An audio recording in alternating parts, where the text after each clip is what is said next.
E se eu te dissesse que talvez alguns dos pecados mais perigosos não sejam aqueles que parecem mais graves?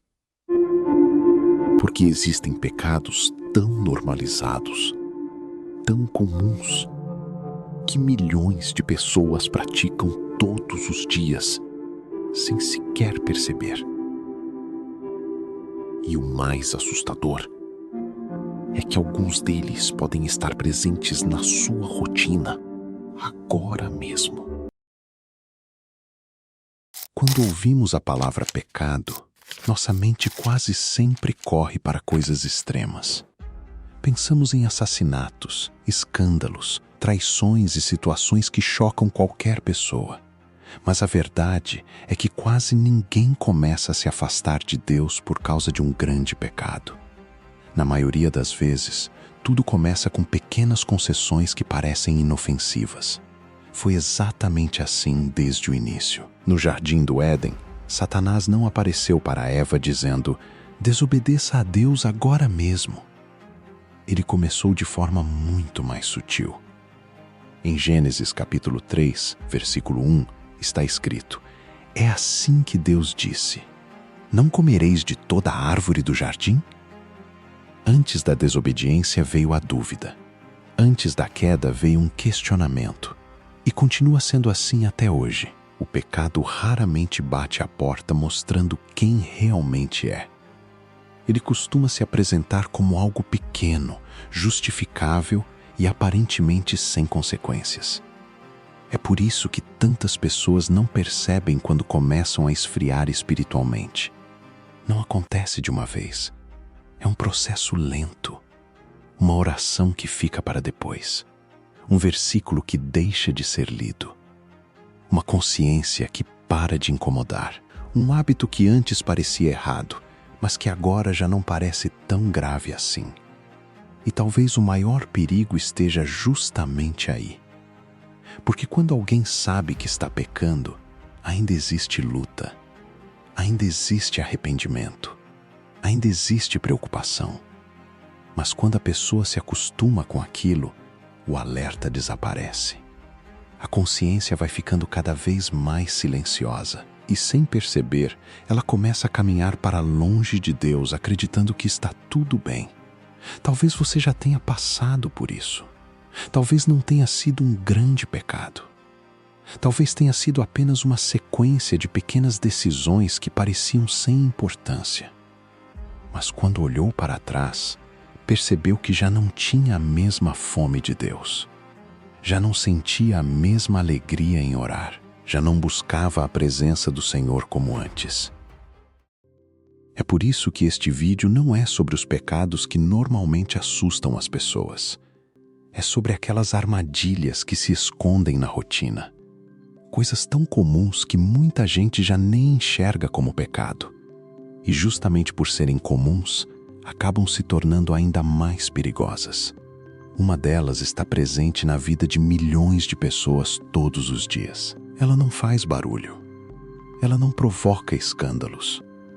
Mas tem o poder de roubar a paz, a gratidão e até a alegria que Deus deseja colocar dentro do nosso coração. Estou falando da comparação constante. Vivemos olhando para a vida dos outros.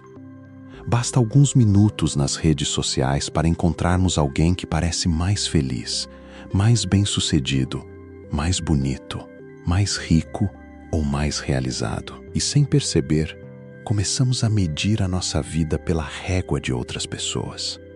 O problema é que ninguém mostra suas lutas. Ninguém publica seus medos. Ninguém exibe suas noites de oração, suas lágrimas ou suas batalhas internas. Nós enxergamos apenas os resultados.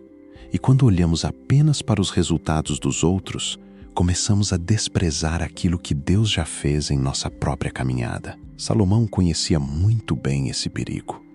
Em Provérbios capítulo 14, versículo 30, ele escreveu: o coração tranquilo é a vida da carne, mas a inveja é a podridão dos ossos. Olha a força dessa comparação. Ele não diz que a inveja é uma ferida, não diz que é uma pancada, Não diz que é uma explosão. Ele fala de podridão, algo que corrói devagar, algo que trabalha em silêncio, algo que destrói de dentro para fora. E talvez seja por isso que tantas pessoas vivem inquietas hoje. Elas não conseguem celebrar as próprias bênçãos porque estão ocupadas demais observando as bênçãos dos outros. O coração perde o contentamento. A gratidão diminui. E aquilo que Deus já entregou deixa de parecer suficiente. O apóstolo Paulo aprendeu uma lição que muitos de nós ainda estamos aprendendo. Em Filipenses capítulo 4, versículo 11, ele escreveu: "Aprendi a viver contente em toda e qualquer situação." Paulo não disse que tinha conquistado tudo. Ele não disse que tinha todos os seus problemas resolvidos. Ele disse que aprendeu. E talvez seja exatamente isso que Deus queira nos ensinar. A paz não nasce quando conseguimos tudo o que desejamos. A paz nasce quando entendemos que Deus continua sendo suficiente mesmo enquanto esperamos aquilo que ainda não chegou. Agora pensa comigo. Quantas vezes você pegou o celular hoje? Quantas vezes abriu uma rede social? Quantas vezes viu algo que fez você sentir que sua vida estava atrasada em comparação à vida de outra pessoa? Pode parecer algo pequeno, mas quando a comparação se torna um hábito, ela começa a roubar algo precioso: a capacidade de agradecer. E um coração que deixa de agradecer acaba esquecendo de reconhecer a bondade de Deus. E quando isso acontece, outra mudança começa quase sem ser percebida. A pessoa continua acreditando em Deus, continua frequentando a igreja, continua ouvindo pregações, mas algo dentro dela já não é o mesmo. A presença de Deus deixa de ser uma necessidade e passa a ser apenas uma opção. E talvez esse seja um dos maiores perigos da vida cristã, porque ninguém acorda um dia decidido a abandonar sua fé. Normalmente tudo acontece aos poucos. Uma oração que fica para amanhã, uma leitura bíblica que é deixada para depois, um culto perdido aqui, outro ali, até que aquilo que antes era prioridade passa a ocupar os últimos lugares da rotina.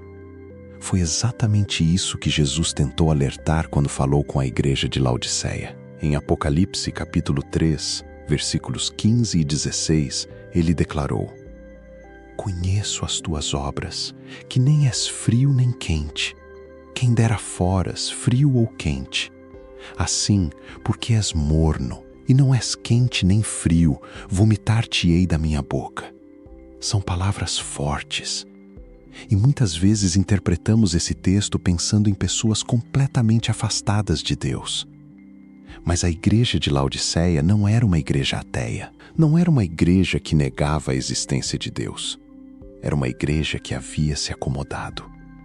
Uma igreja que ainda possuía aparência espiritual, mas cujo coração já não queimava pela presença do Senhor. E talvez essa seja uma das armadilhas mais comuns da nossa geração. Nós temos acesso a mais conteúdo cristão do que qualquer outra geração da história. Temos Bíblias no celular, pregações no YouTube, devocionais, podcasts, louvores disponíveis 24 horas por dia. Mas acesso à informação não é a mesma coisa que intimidade com Deus. É possível ouvir dezenas de sermões por semana e ainda passar dias sem conversar com o Senhor em oração. É possível conhecer muitos versículos e, ao mesmo tempo, estar distante da presença dele. Foi exatamente isso que aconteceu com Marta. Em Lucas capítulo 10, versículos 41 e 42, Jesus disse: "Marta, Marta, estás ansiosa e afadigada com muitas coisas, mas uma só é necessária, e Maria escolheu a boa parte, a qual não lhe será tirada." Sempre que ouvimos essa história, costumamos pensar que o problema de Marta era trabalhar demais. Mas não era isso. O problema era permitir que suas preocupações ocupassem o lugar que pertencia a Cristo. E se formos honestos, isso acontece conosco o tempo todo. Nem sempre é um pecado escandaloso. Às vezes é apenas uma rotina tão cheia que Deus começa a receber as sobras. Sobra de tempo, sobra de atenção, sobra de energia. Enquanto isso, outras coisas recebem o melhor de nós. As redes sociais recebem nossa atenção. O trabalho recebe nossa energia. As preocupações recebem nossos pensamentos. Mas Deus recebe apenas os minutos que restam. E sem perceber, a alma começa a sentir os efeitos dessa distância. A alegria espiritual diminui. A sensibilidade ao pecado enfraquece. A oração se torna mecânica. A leitura da Bíblia perde o brilho. E aquilo que antes alimentava o coração passa a parecer uma obrigação. O salmista descreveu uma realidade completamente diferente. No Salmo 42, versículos 1 e 2, ele escreveu: Assim como o cervo brama pelas correntes das águas, assim suspira a minha alma por ti, ó Deus. A minha alma tem sede de Deus, do Deus vivo.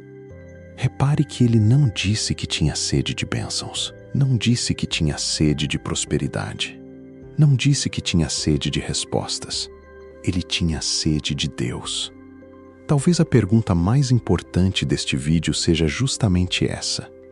Se todas as bênçãos que você pede fossem retiradas da equação, você ainda buscaria a presença de Deus pelo simples fato de Ele ser Deus? Porque existe uma diferença enorme entre desejar aquilo que Deus pode dar e desejar o próprio Deus.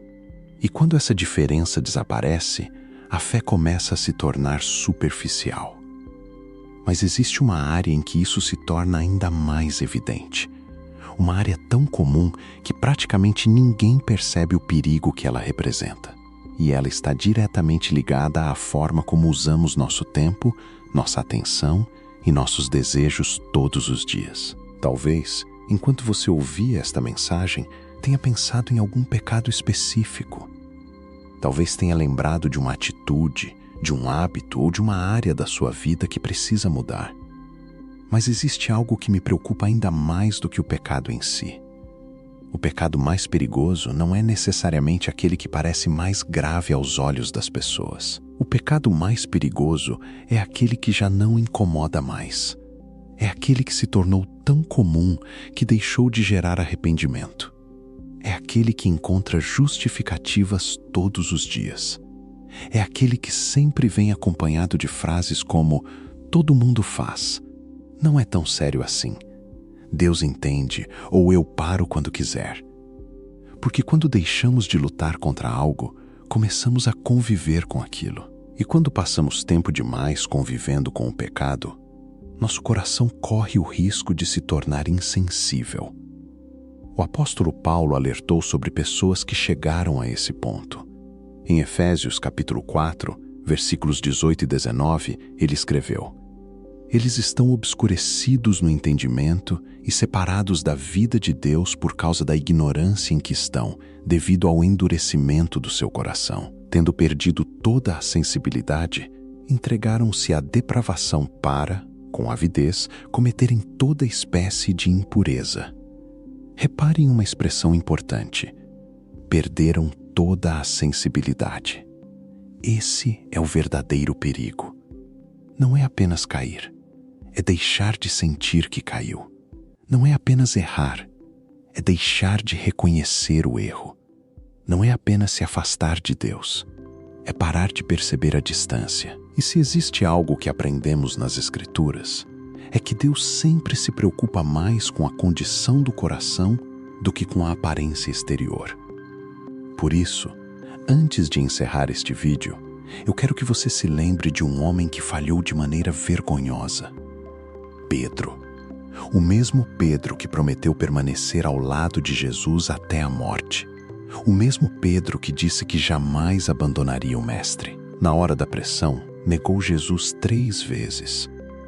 Mas existe um detalhe que muda toda a história. Pedro caiu. Mas Pedro não permaneceu caído. Depois de perceber o que havia feito, ele chorou amargamente. Houve arrependimento. Houve quebrantamento. houve retorno.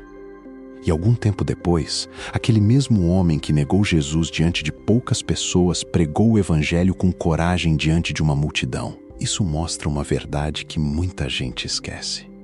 Deus não procura pessoas perfeitas.